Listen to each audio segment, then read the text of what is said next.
Hello and welcome to the Scholar Progenium. Today I'm going to tell you the story of how I took my Partisans to their first ever tournament, having never used the faction before in even a single game, and managed to come away with a podium position.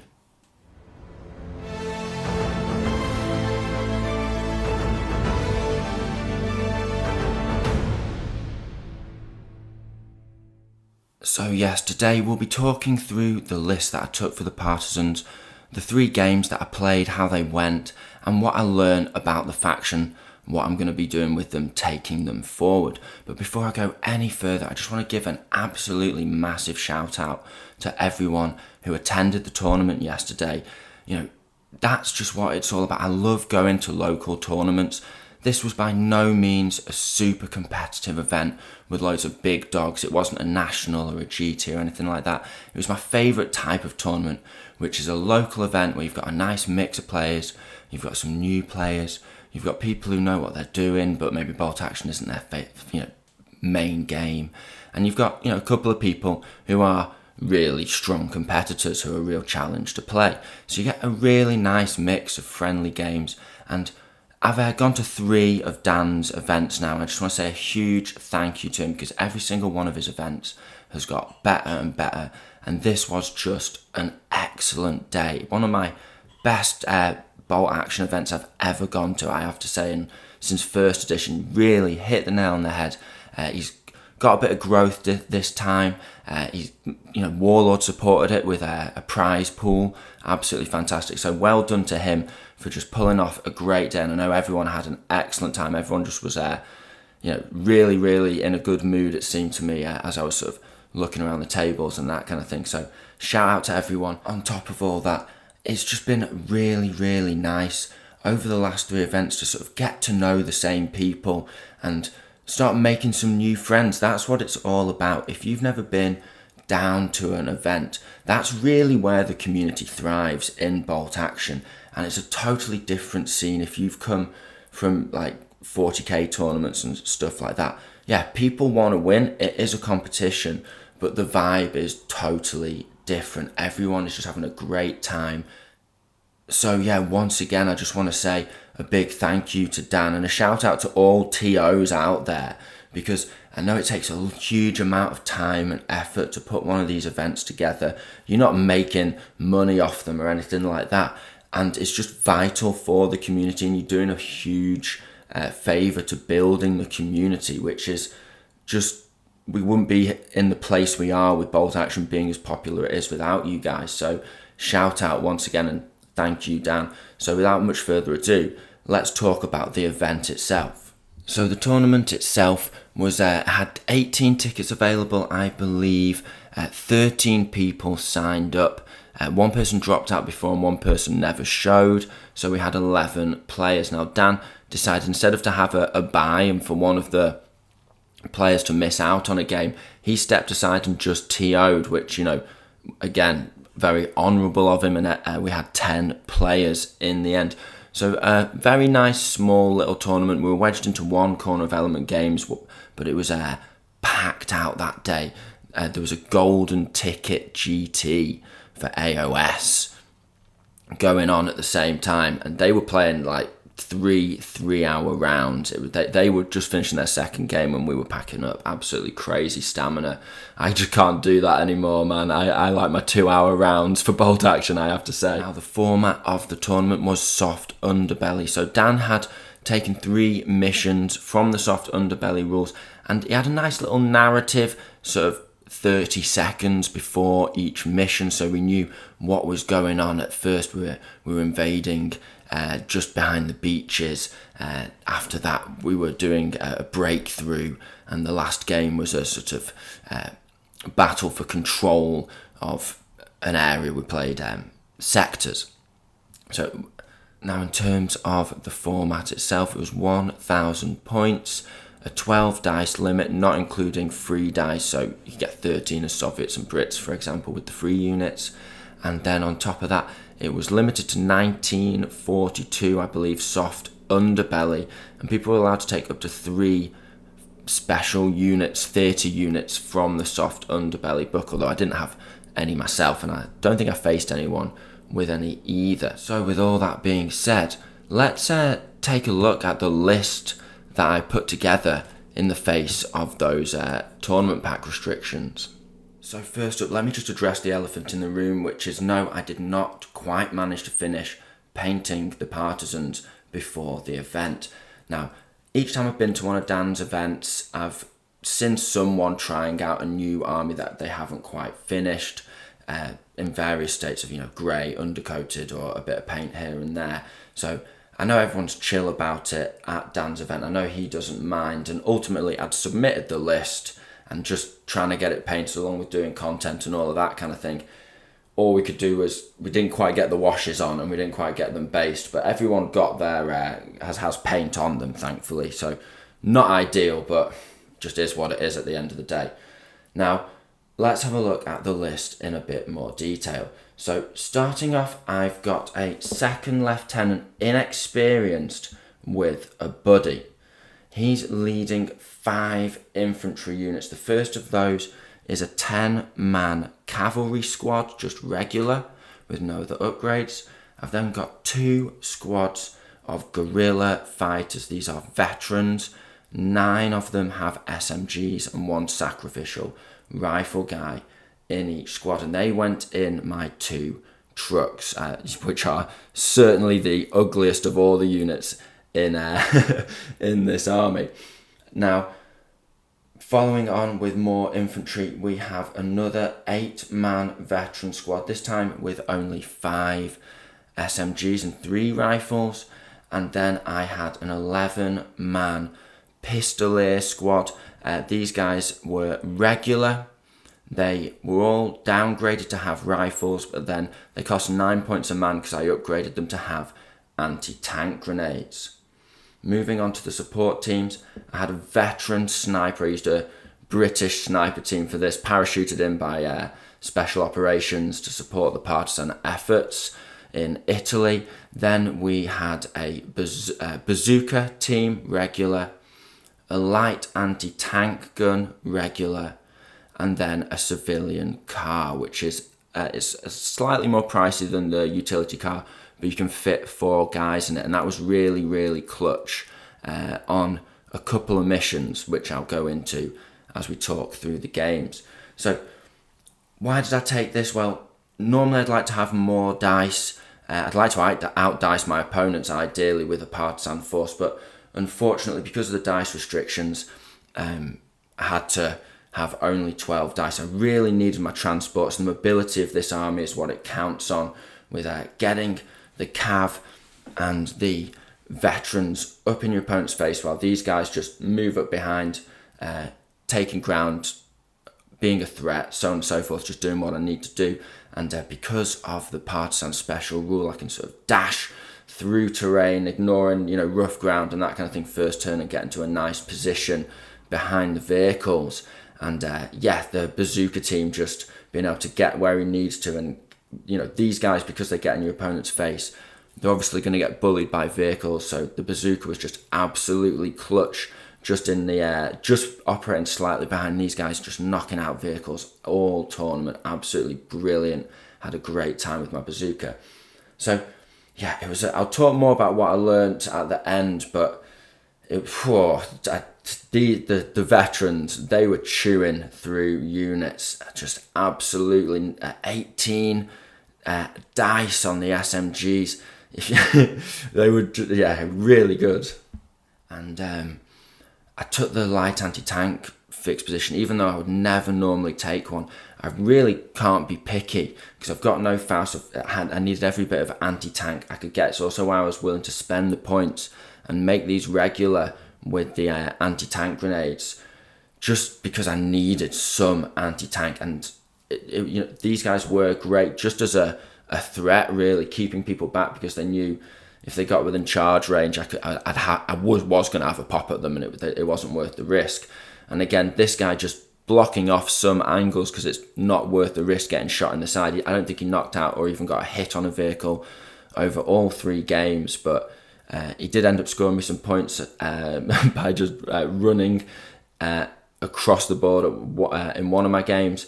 And ultimately, just was there. He was a presence, and for 50 points, that's all I needed him to be. With obviously relying on that bazooka, he had to be in the car, and there was no negotiation on that. He almost took a flamer, but I feel like the 1 to 2 for him to run out of fuel and basically run off the board is just not worth it. It's just not worth it, yeah. So I had what I had in terms of anti-tank, and I just basically knew I had to win the infantry game, just absolutely murder my opponent's infantry and, take it on the chin, whatever happened to me in terms of tanks, just try and do the best I could, play tactically and take the shots I can with the bazooka. But the car was really, really clutch. It let him sort of deal with one tank threat and then maybe reposition to threaten another tank later in the game, in certain games. So overall, really, really great. And the veterans in the trucks, they were just absolutely clutch. And the cavalry, I've never run cavalry before in any army, so it's my first time running cavalry ever in the first game of that tournament. And took a game to get used to them. They weren't massively effective first game. By the third game, I think they picked up 4 or 5 dice. So yeah, really, really enjoyed the cavalry as well. Overall, absolutely loved the list. Can't wait to just get it based up, get the washes on it, and then get it in some battle reports for you guys. But without much further ado, let's talk about the missions and the games. So game 1 it is. Before we go into the games themselves, let's have a little look at the armies on parade and see what I could be facing throughout the course of the day. First off, we have James's Brits. He's got paras here. Starting off, he's got 3 squads of 7 veterans. I think every one of them had an LMG. Then he's got 2 squads of 5 paras, both with 5, all of them full SMGs. Then he's got Bren carrier with a flamethrower in it. He's got an HMG Jeep, no transport capacity. He had a Tetrarch for a little bit of anti-tank. He didn't have a sniper, but he did have a medium howitzer with a spotter and a medium mortar with a spotter, and a couple of other bits and bobs, taking him up to 13 dice in a very solid list. Next up, it's another British list, this time Tom's Marines, 10 dice but very solid every dice. So I think he's got even a crocodile there. Then he had a medium mortar with a spotter, 3 squads of veterans with toys. He had a flamethrower, sniper, artillery observer and officer. Just a solid 10 dice list. Next up, we have Phil's Americans. He's got a very nice list here. He's a brand new player, only been playing bolt action a couple of months, and he's never played war games before getting into bolt action. It must be lovely to just have one rule set in your head, I have to say. Now, he had 2 squads of 8 vets, 2 squads of 8 regs. He had a heavy anti-tank gun. He had a Stuart, bazooka, and a couple of other bits and bobs, including an air observer. So a nice starting list, and he did really well with it. Next up, we've got Joe and his Japanese army. Now, big shout out to Joe. I get on with this guy like a house on fire and always end up chatting to him between every game. He usually runs Soviets. I'm not sure if he's actually run his Japanese army competitively before. If you look at it in greater detail, he's got a medium howitzer there. He's got a medium mortar. I think he had an MG team. He had a big squad of 15 riflemen, I think, and then a few more infantry squads. A truck, not sure if he had a flamethrower in it, and then I think he had a tank with a howitzer and a machine gun on it. So, new army to him. I'm not entirely sure because I didn't play the army, but looks pretty solid, 12 dice. Oh, and I know he had 3 self-termination anti-tank operation guys, if you catch my drift. Next up, we've got JP and his Italians. Now, he wasn't running Case Blue, he was just running normal Italian classic rules for these guys. He had an 8-man squad of Basiglieri. He had an 8-man squad of regulars, another 8-man squad of Basiglieri. He had 8 paras with 5 SMGs and a little armoured wheeled transport. He also had a flamethrower. I think it was on 6 Basiglieri in the other transport. Then he had his Dagger tank that can put out 20 shots. In the armoured car slot, he had his little light flamethrower tank that he can put in there. And he had a medium howitzer and a sniper and a mortar to take him up to 12 dice, I believe. So an extremely solid list here, and certainly one I was worried about facing. Next up, we've got Pete and his Brits. Now, Pete's a proper OG. He's got every army under the sun, loads of different themed collections as well. He's a real bolt-action OG, it has to be said.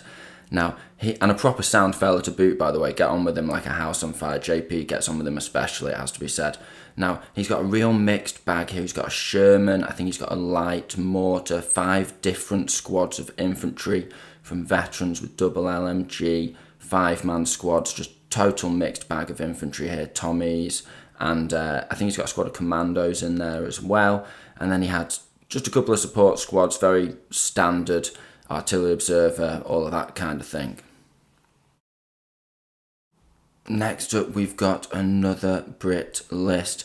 I forgot this guy's name, so my apologies, but as you can see, he knows what he's doing when it comes to putting a British list together. He's got a Stuart in there, couple of Brens, he's got his sniper, his regular mortar, 5 squads of infantry with some LMGs in there, veterans, all of that, and of course artillery observer and probably a flamethrower in there as well. I didn't face this list, so I'm not entirely sure on the support team details, but just at face value, from a glance, you can tell it's a decent list.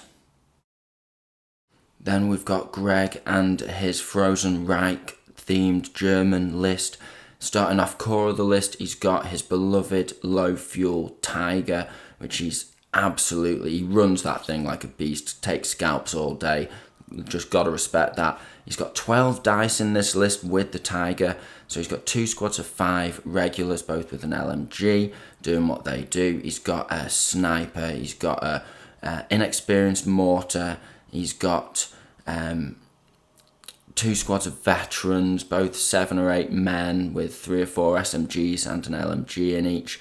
Stug's not in there, nor is the Flak 88. They're just in the picture. And finally, rounding it out, we've got another Japanese list. Now, this is Will. You guys know Will from the channel. He's one of my boys. And he just recently finished painting these Japs. Really wanted to play them, so who cares? Doesn't matter if it's themed in Italy. Some more Japanese exchange students. So he's got 12 dice in this list, 5 squads of infantry. 4 of them are regular, just pure rifleman squads. 2 of them are 12-man, 2 of them 10-man. He's also got an 8-man paratrooper veteran squad. They've got 3 SMGs and an LMG in there. He's got an anti-tank self-termination dude, we'll say.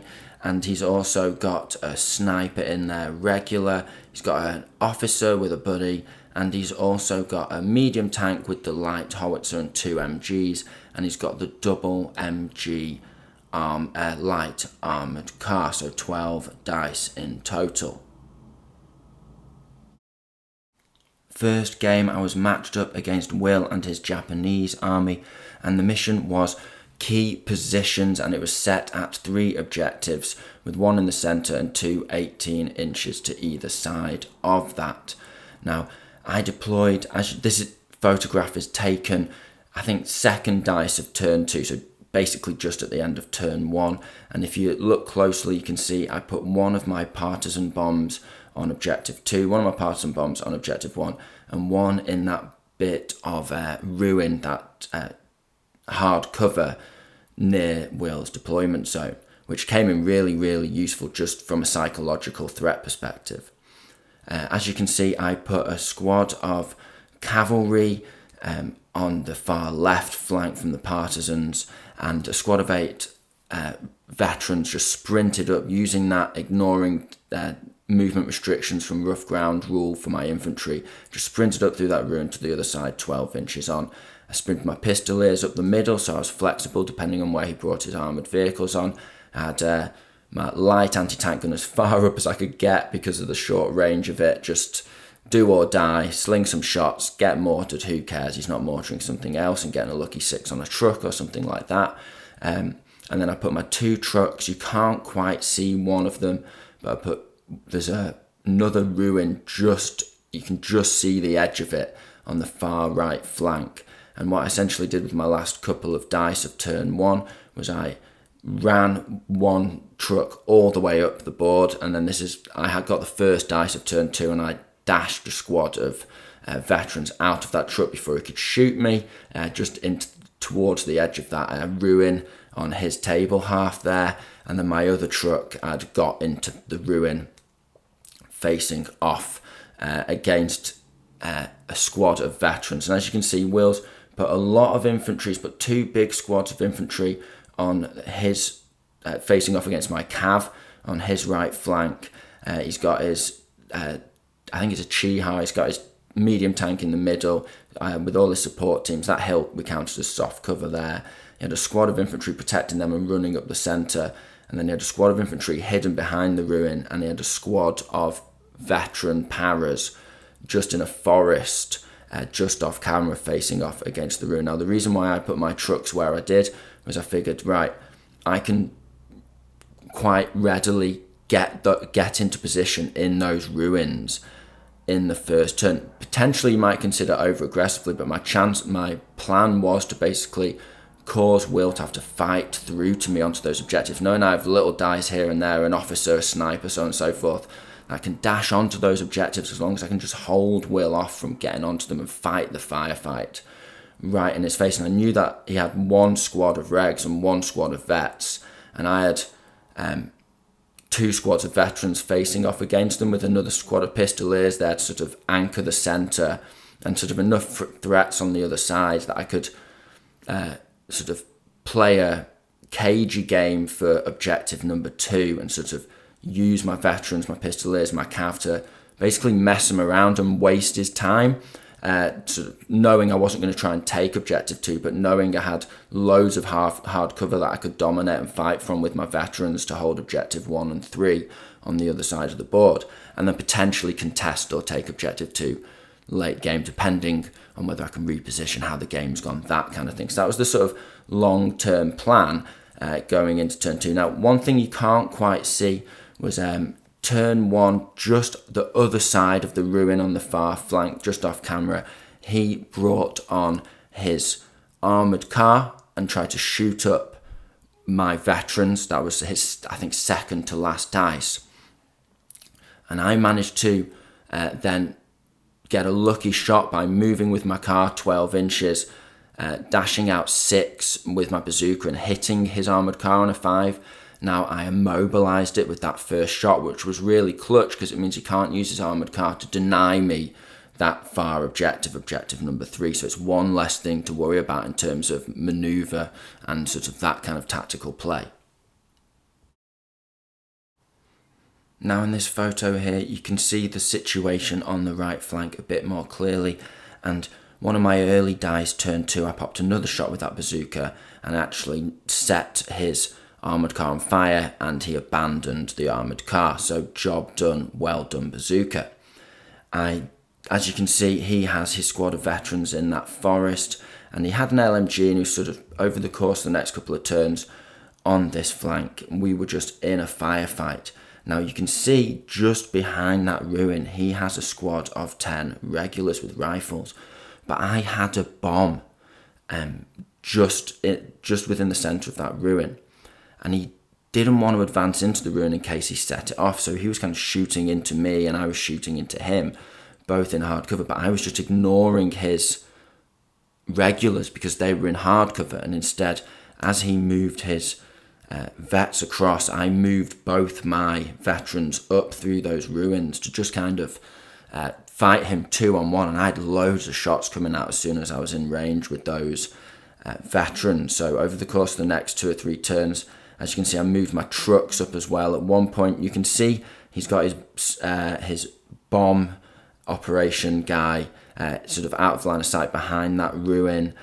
He dashed him out towards the truck, but he was about 14 inches away, perhaps 15 inches away, and then the truck shot that guy and killed him, which was good. And yeah, we just basically we ignored the regulars for a couple of turns, put both trucks and both squads of veterans into that paratrooper squad and really whittled them down to 3 or 4 guys. So I knew there was no way he was going to break through and take the right-hand objective.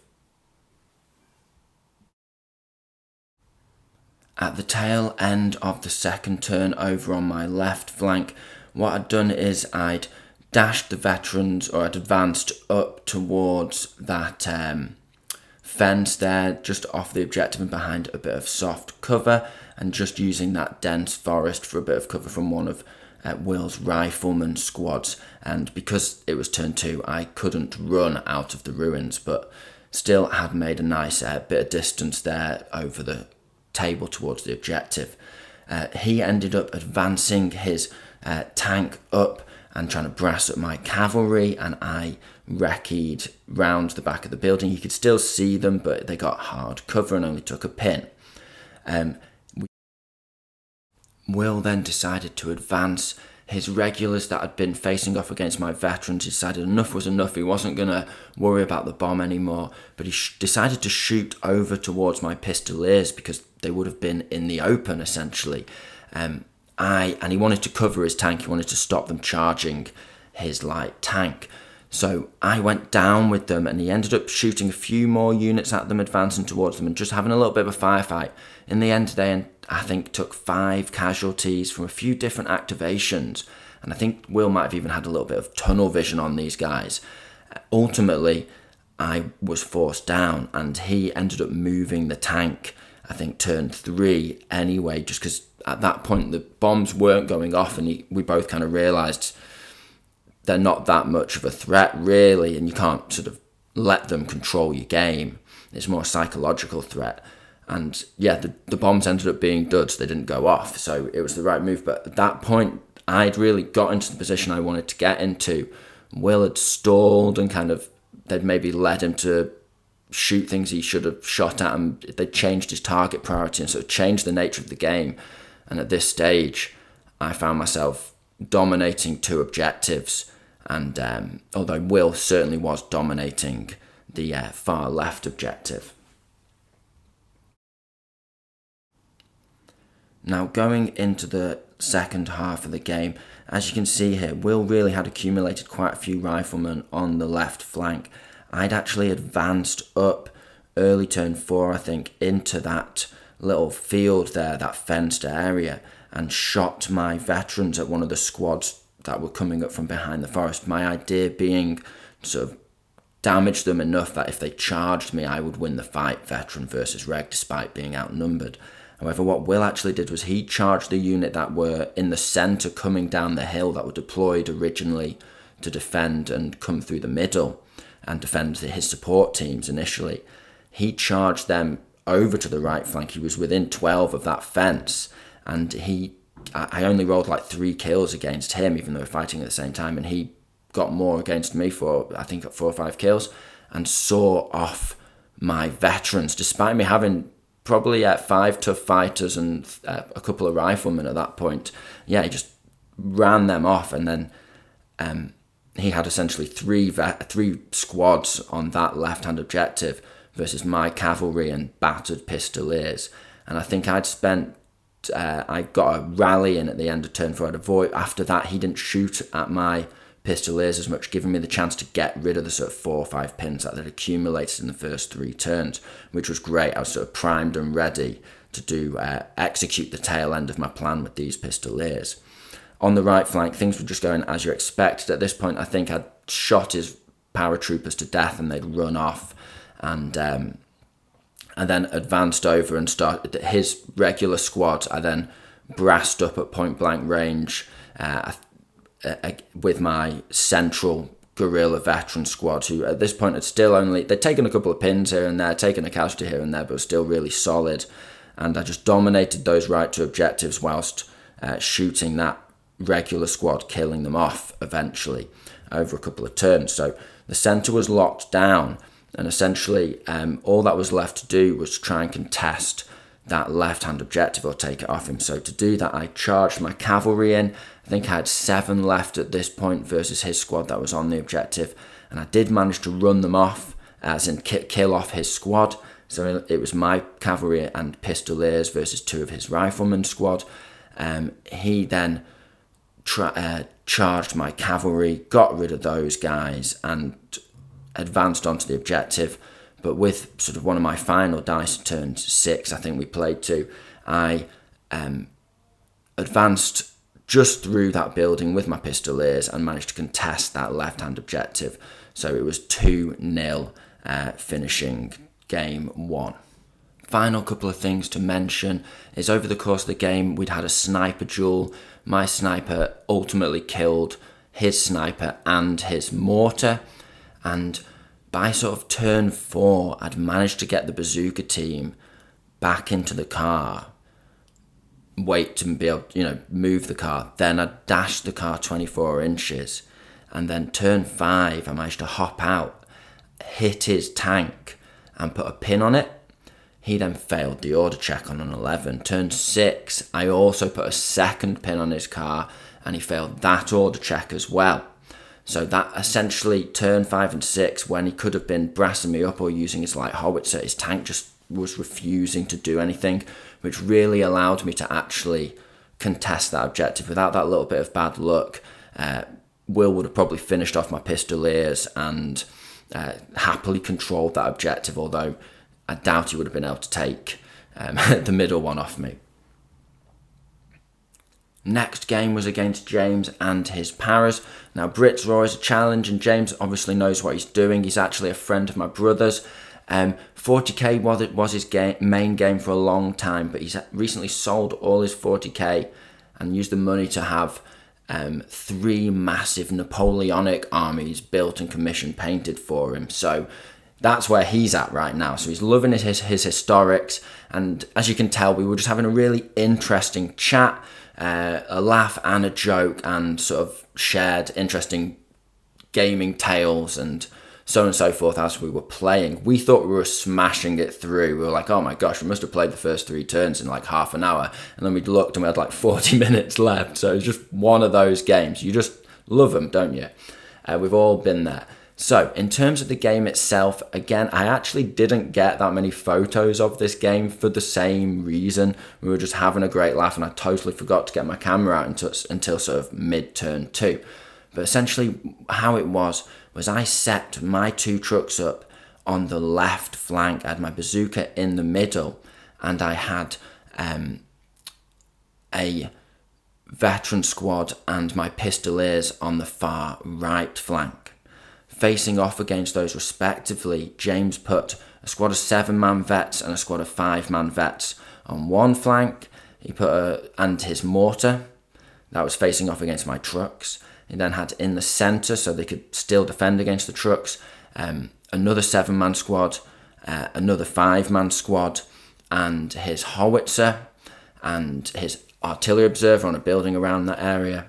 And then on the far flank, he had his tetrarch, his Bren carrier with a flamer, and another 7-man squad, and his officer.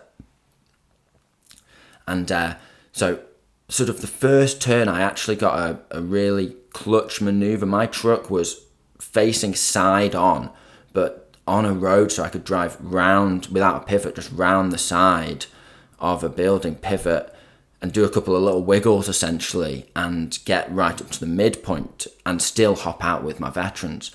And because we were playing on a really built up, dense map with like loads of roads in between, loads of ruins, James was sprinting in his first turn sort of around the ruins instead of advancing through them, so he could get his positioning. But what this allowed me to do is I actually got off 2 bursts with 2 squads of veterans with my last 4 dice, and I managed to use the roads and the positioning and the fact that he'd run along the roads using the obscuring to defend himself to hit one of his squads at point blank range with 18 SMG shots on 2s, and they just disappeared. And then I got another 5-man squad the same way, and they disappeared as well. So like turn 1, I'd managed to essentially just break his right flank, my left flank, which was just a great head start. In other news, I also managed to get my cav up over a couple of turns and charge down sort of a remnant of another 5-man squad, I believe it was. So I was really dominating the left and centre, and I'd kind of chewed through a massive chunk of his army. I'd also shot his artillery observer. However, he had managed to position it, and it failed to come in 2 or 3 times, or it failed to come in on the first couple of turns. And then essentially he was pushing into my lines and shooting up my veterans who were advancing on foot, who weren't in trucks, on the right-hand flank. And he'd shot at my bazooka, managed to pin it. He didn't kill anything, but he was basically just using his Tetrarch and his Bren carrier to beat up my pistoliers. Ultimately I had to go down, and then I went down again, and he started targeting me with a mortar, and he got that mortar on the 5 on the pistoliers. So he was just really using the Brits to suppress me and dominate the other flank. So it was kind of a tale of two halves. I'd absolutely ruined all of his forces on one flank, and he had me totally suppressed, like 3 or 4 pins here and there, even though his artillery strike hadn't come in. And that was kind of where we were stood at the end of turn 3. I was a couple more kills ahead of him, but we were both positioned with sort of 4 or 5 units able to run off the board on each other's flanks, and not much resistance to stop that. It was going to be tooth and nail from this point forward, and it was really exciting.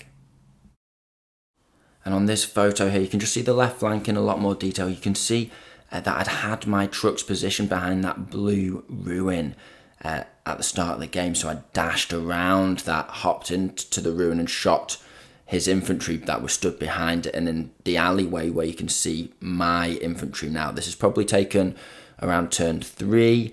But you can sort of see how I manoeuvred and pulled that off.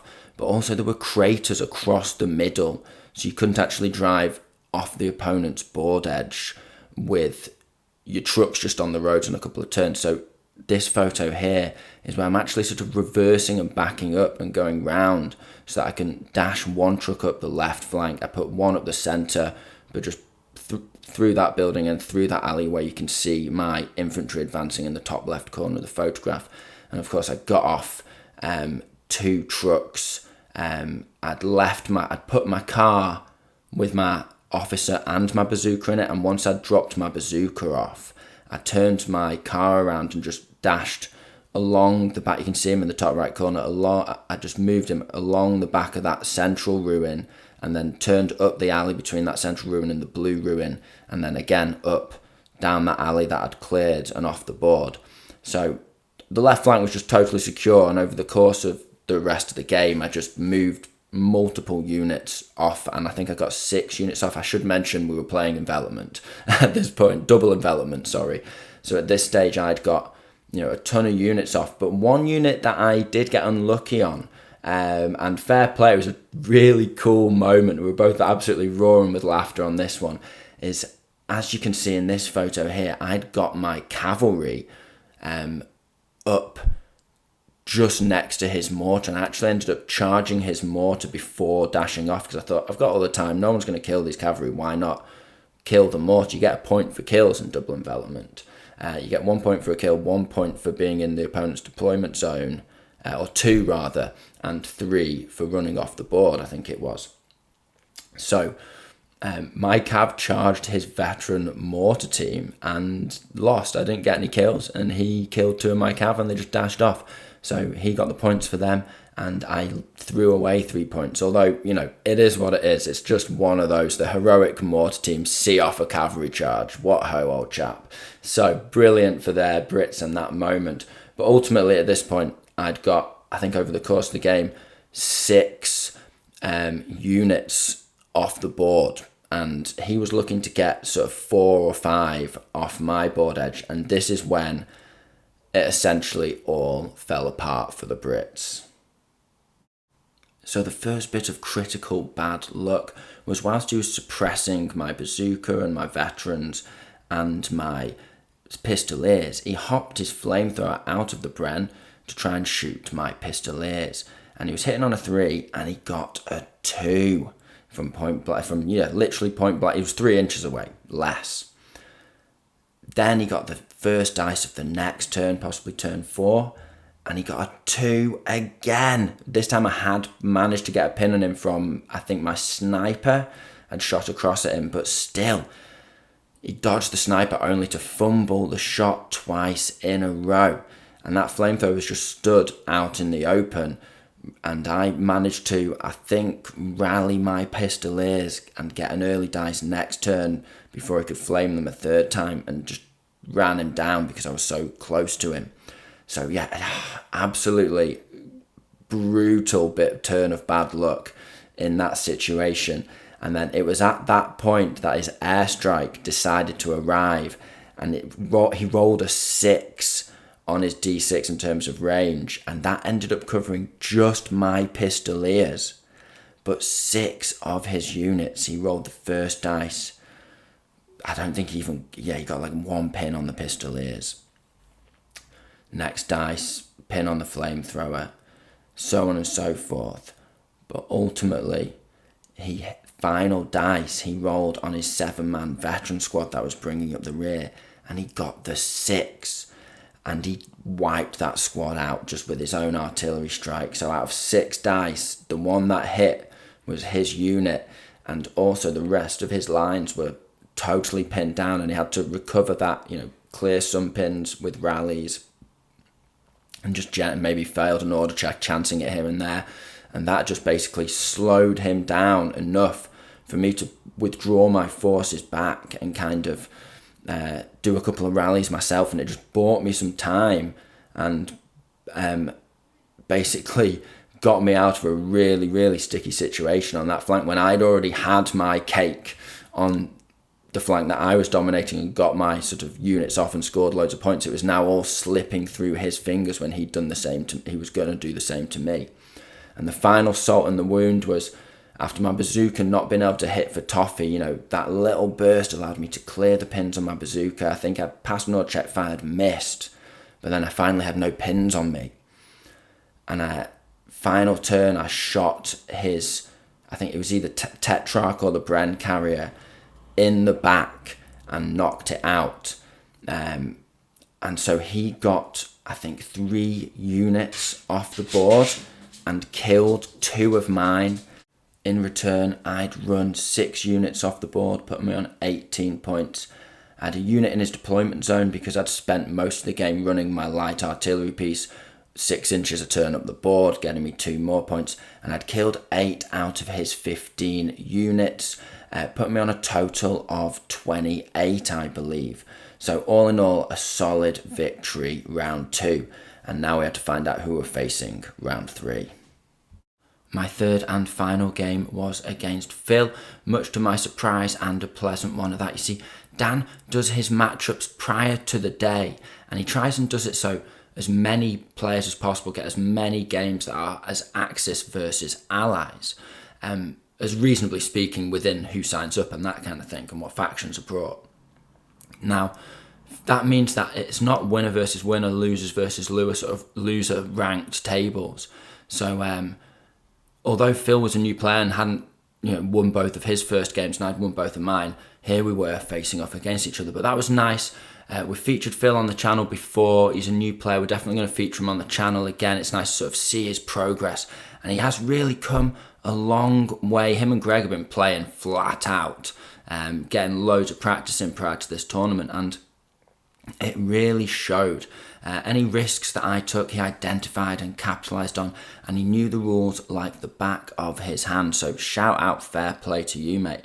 Now, let's talk about the game. Now, you'll see this picture here, and it's a very useful photograph. It's taken just, I think, midway through turn 2, but it allows me to sort of talk about what happened throughout the game. So the third and final game was sectors with a twist. We were night fighting. What this means is when you declare that you're going to fire, you roll 2d6, and that's how far your unit can see. But with a couple of different extras. So if a unit has already fired, you can see an extra 6 inches towards them. So 2d6 plus 6. Vehicles, you can see an extra 6 inches away. including wrecked vehicles. So if you've got a unit of infantry within a 6-inch bubble of a burning vehicle, then they get an extra 6 on them as well. So there's an interesting bit of interplay, and it was an interesting leveler in many ways because it caught me out. I'm not used to playing those rules just as much as it did Phil, but of course, with him being a new player, he's got more to sort of concentrate on. And first tournament, gosh, we all know what it's like when you're first getting into the tournament scene. You're sort of absolutely wired and absolutely knackered by the time you get to that third game. You've been doing so much and like trying to keep track of everything. So, the fact that Phil was just sharp as a nail and absolutely sharp as a razor on his rules and stuff like that, it was just a real credit to how far he's come in such a short space of time. So if you look at this photograph a bit more clearly, you'll see that we were playing sectors, as I've mentioned, and we had prep bombardments, and I actually killed his mortar and he killed my light anti-tank gun with the prep bombardments. We both got 1-6. He also clipped my 8-man veteran squad, managing to kill just one of them, but he ultimately, over the bombardment, they took 4 pins because of that. So that meant the first turn we did a lot of rallying. Now, one of Phil's last dice, you'll see a green hill in the top right corner just in front of a forest in the American sector, and he had a squad of veterans on that hill, just on the sort of lower left-hand portion of the hill.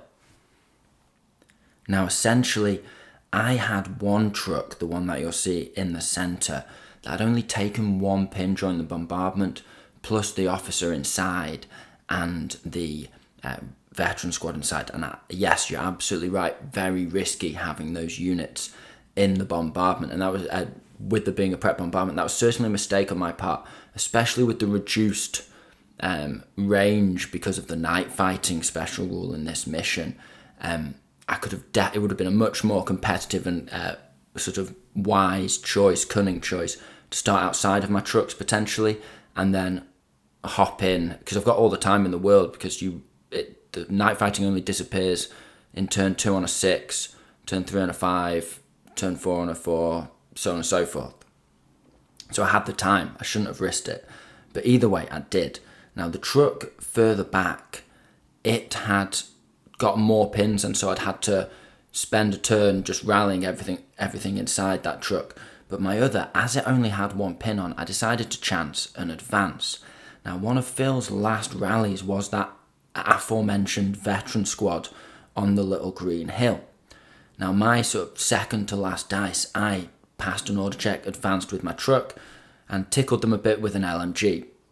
Then, with my final dice, I advanced into the ruin in the centre of the board, and 6 inches, because he was on the sort of left-hand side, I was actually within point blank with my front 3 SMG veterans, and with those 10 veterans and 9 SMGs, I put a burst into him and I managed to kill 4 of those veterans.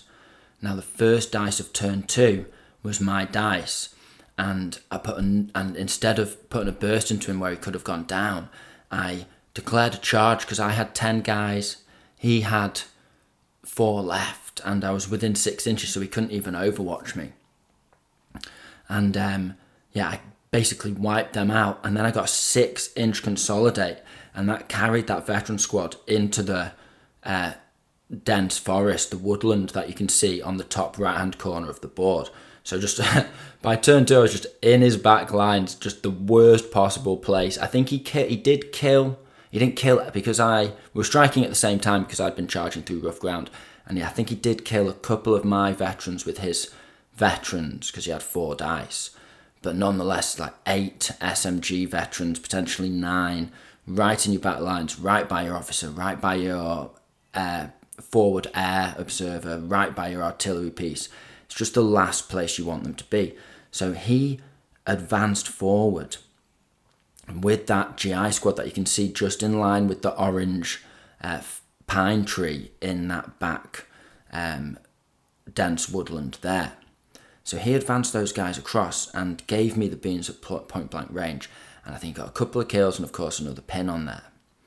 But then what I did just after this point is I moved that truck that I've got the back, I advanced it up, I got into that ruin, and although I was shooting through a fair bit of the ruin, so we did get hard cover, he couldn't go down or anything like that, and again, I'd killed sort of 3 or 4 of that regular unit, putting them in a, not a great position because there's sort of 4 guys sandwiched between, give or take, 16 or 17 veterans with SMGs, not ideal.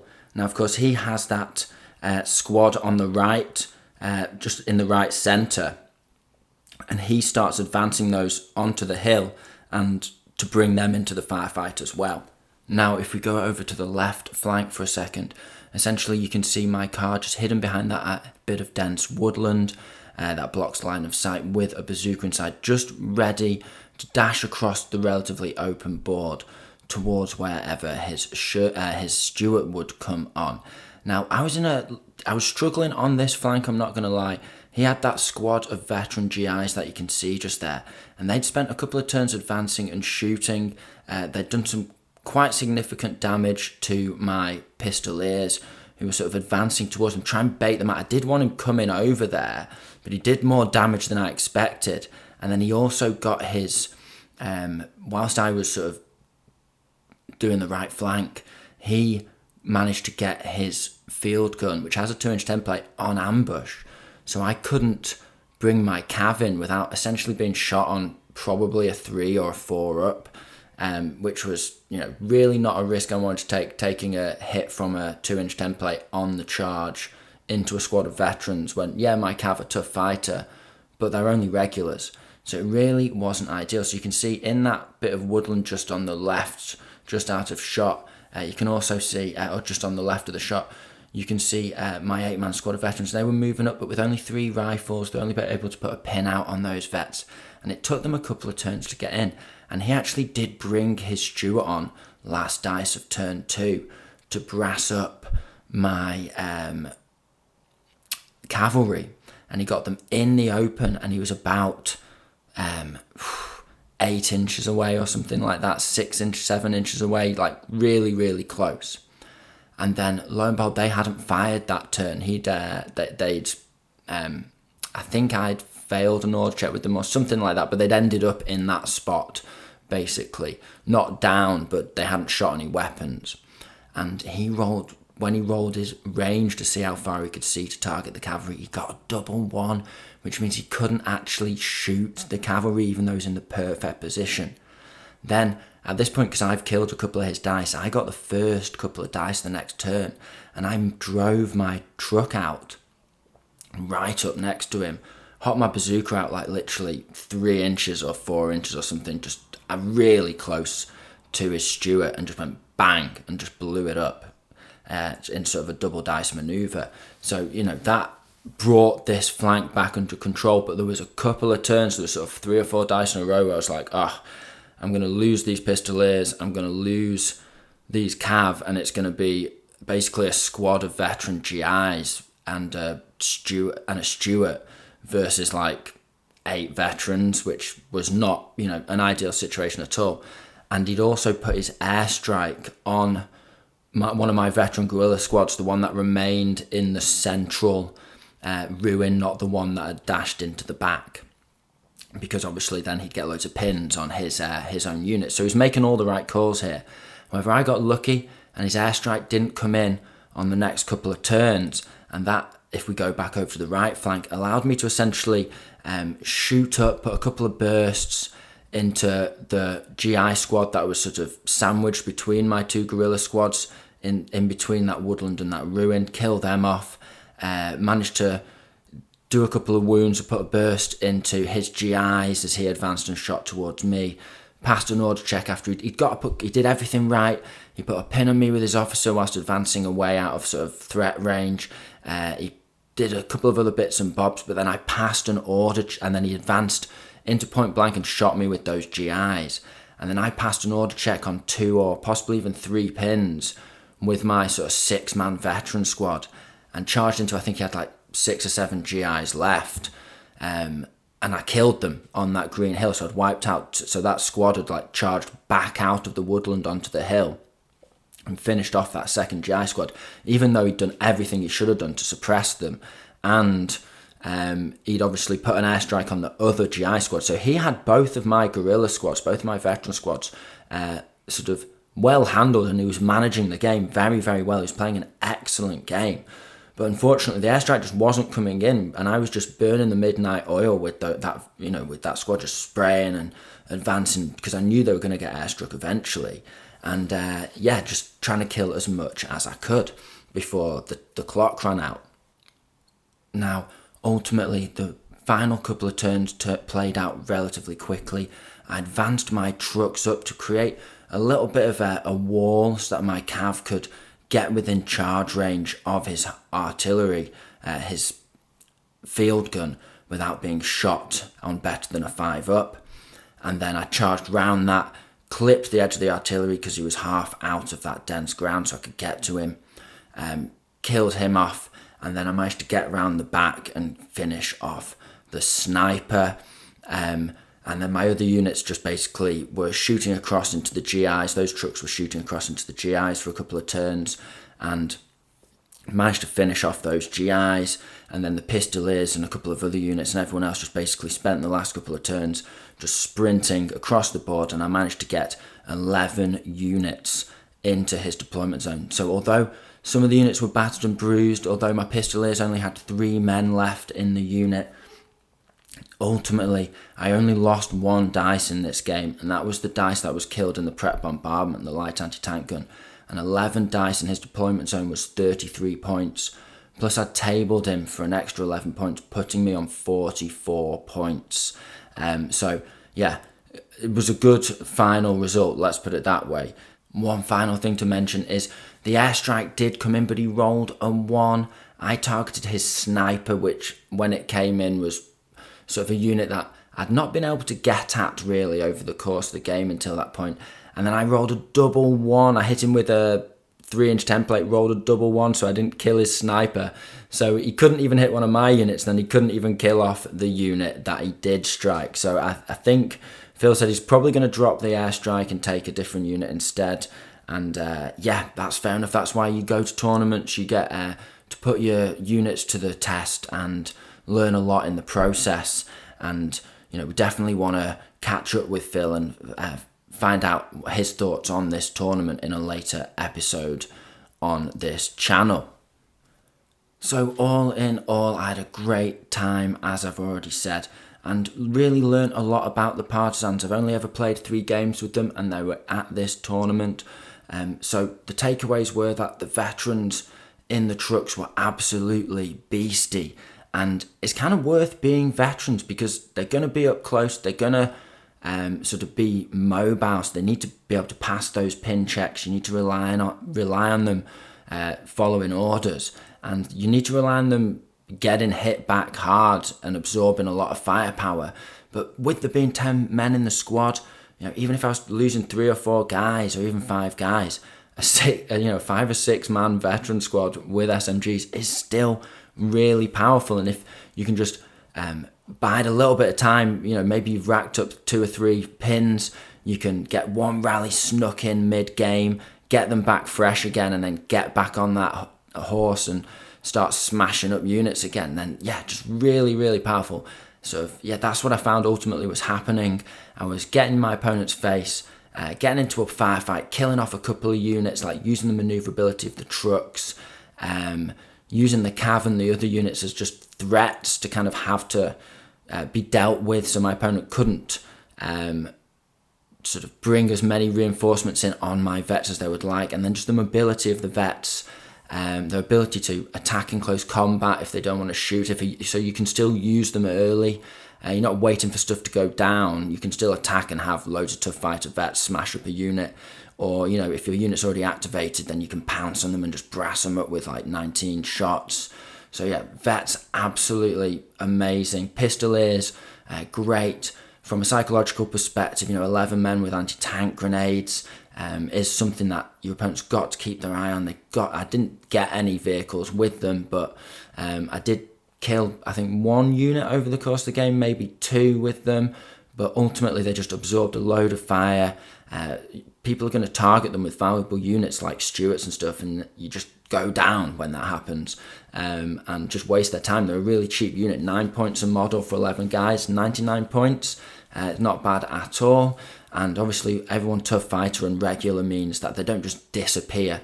Like if they're inexperienced, then they're not going to be able to be such a distraction, can't affect. So those extra points are well spent because it just takes that much longer to wipe them out. And they can still run onto objectives again, take a little breather whilst the chaos is ensuing elsewhere, and then get back in the fight. And then the cav, bide your time, use the recce to sort of, opponent wants to shoot at them, and then you recce, and then they don't really take any casualties, and then you're just waiting, keeping them alive, dancing around, positioning them, and then as soon as you see the sort of 3 or 4 man regular unit, just charge in and kill them, and then you reposition, and then, oh, there's a howitzer, right, charge that and kill it, oh, there's a mortar, charge that, kill that, sniper, whatever, and you just, oh, there's a sort of 3-man veteran squad that's been injured, yeah, I'll get them. So you just, you're taking a casualty here and there, but you're just picking up those dice so first half of the game, you're just wasting their time. Second half of the game, you're just basically tabling them with those calves. So really, really effective. And then everyone else just did their bit. You got to put the pressure on, you got to have units for positioning, and everyone just played their part. So ultimately, I think it's all about the aggression with these guys. It's about spotting that weak point in their deployment, in their positioning, turn 1, exploiting that and like smashing that crack in their lines wide open with a couple of squads of vets, positioning to make sure that it's going to take them longer to respond and reinforce that than it will for you to destroy the units that are already in that position. And then by the time they turn up, you've already been putting pins on them. You're moving reinforcements into that position as well. You can see where they're moving to, so you can counter position and just, as long as you're playing the maneuvers game, you've always got more forces coming in there, and you've got the upper hand. So although it can be really risky to get really aggressive early on, I think these guys have the reposition potential, the survivability, and there's enough big, dangerous units that can go fast. With that bazooka supporting against any tanks that might bully them, that they can just, cause chaos, and then you just capitalize on that chaos. You just stay one step ahead, and you just kind of, when they're responding to one thing, you're rallying with a unit that just needs a little breather. Then you're doing something else, and then you're bringing these cav up, and then, there's nothing they can really do. If they need to dash across into the open, those cav are just going to pick something up. So they end up just like in isolated pockets, like crouching in difficult terrain and stuff like that, as your sort of guerrilla fighters just advance towards them, spraying SMGs from the hip. So yeah, as you can tell, I'm in love with my new Partisan army, and I cannot wait to get these guys painted up and on the channel for you guys in some battle reports soon. So if you've enjoyed this video, make sure you like, make sure you subscribe so you don't miss out on all our future bolt action content. And we'll call it there, boys. So I hope you found this video interesting. I hope you found it entertaining. This has been the Scholar Progenium. Thank you very much for your time. Goodbye.